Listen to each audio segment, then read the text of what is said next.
بسم اللہ الرحمن الرحیم۔ اللہ کے بابرکت نام سے شروع جو بڑا مہربان اور نہایت رحم والا ہے۔ دوستو، آج کی ویڈیو میں آپ کو خوش آمدید کہتے ہیں۔ آج کی ہماری ویڈیو کا موضوع ہے دو بادشاہ ساحل سمندر پر۔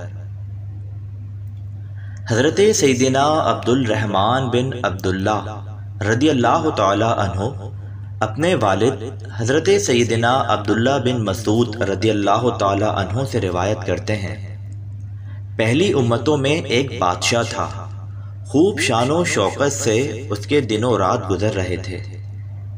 ایک دن اس کی قسمت کا ستارہ چمکا اور وہ اپنی آخرت کے بارے میں غور و فکر کرنے لگا اور سوچنے لگا کہ میں جن دنیاوی آسائشوں میں گم ہو کر اپنے رب عز و جل کو بھول چکا ہوں، ان قریب یہ ساری نعمتیں مجھ سے منقطع ہو جائیں گی۔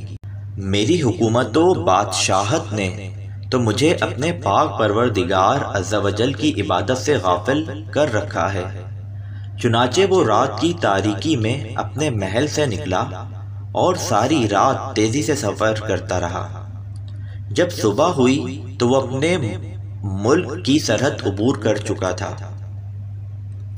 اس نے ساحل سمندر کا رخ کیا اور وہیں رہنے لگا۔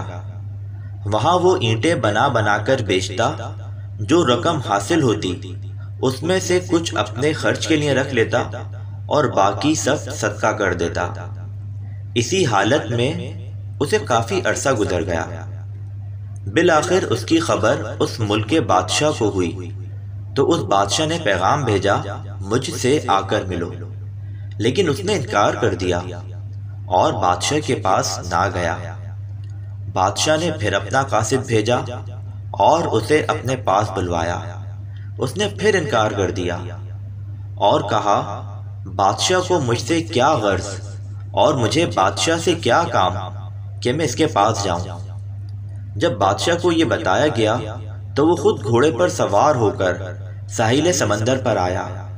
جب اس نیک شخص نے دیکھا کہ بادشاہ میری طرف آ رہا ہے تو اس نے ایک طرف دوڑ لگا دی۔ بادشاہ نے جب اسے بھاگتے دیکھا تو وہ بھی اس کے پیچھے پیچھے بھاگنے لگا، لیکن وہ بادشاہ کی نظروں سے اوجھل ہو گیا۔ جب بادشاہ اسے ڈھونڈ نہ سکا تو بلند آواز سے کہا، اے اللہ عز و جل کے بندے، میں تجھ سے کچھ بھی نہیں کہوں گا، تو مجھ سے خوف زدہ نہ ہو، میں تجھ سے ملاقات کرنا چاہتا ہوں۔ جب اس نیک شخص نے یہ سنا تو وہ بادشاہ کے سامنے آ گیا۔ بادشاہ نے اس سے کہا، اللہ عز و جل تجھے برکتیں عطا فرمائے، تو کون ہے اور کہاں سے آیا ہے؟ اس نے اپنا نام بتایا اور کہا، میں فلاں ملک کا بادشاہ تھا۔ جب میں نے غور و فکر کیا تو مجھے معلوم ہوا کہ میں جس دنیا کی دولت میں مست ہوں یہ تو عنقریب فنا ہو جائے گی، اور اس دولت اور حکومت نے مجھے غفلت کی نیند سلا رکھا ہے۔ چنانچہ میں نے اپنے تمام سابقہ گناہوں سے توبہ کی اور تمام دنیاوی آسائشوں کو چھوڑ کر دنیا سے الگ تھلگ اپنے رب عز و جل کی عبادت شروع کر دی۔ اللہ عز و جل میری اس کاوش کو اپنی بارگاہ میں قبول و منظور فرمائے۔ جب بادشاہ نے یہ سنا تو کہنے لگا، میرے بھائی، جو کچھ تو نے کیا میں تو تجھ سے زیادہ اس کا حقدار ہوں۔ یہ کہتے ہوئے وہ گھوڑے سے اترا اور اسے وہیں چھوڑ کر اس نیک شخص کے ساتھ چل دیا۔ چنانچہ وہ دونوں بادشاہ ایک ساتھ رہنے لگے اور اب ہر وقت اپنے رب عز و جل کی عبادت میں مصروف رہتے، اور انہوں نے دعا کی، اے ہمارے پروردگار عز و جل، ہمیں ایک ساتھ موت دینا۔ چنانچہ ان دونوں کا ایک ہی دن انتقال ہوا اور ان کی قبریں بھی ایک ساتھ ہی بنائی گئیں۔ یہ حکایت نقل کرنے کے بعد حضرت سیدنا عبداللہ بن مسعود رضی اللہ تعالی عنہ فرماتے ہیں، اگر میں مصر میں ہوتا تو ان کی قبروں کی جو نشانیاں ہمیں اللہ کے محبوب دانائے غیوب منزہ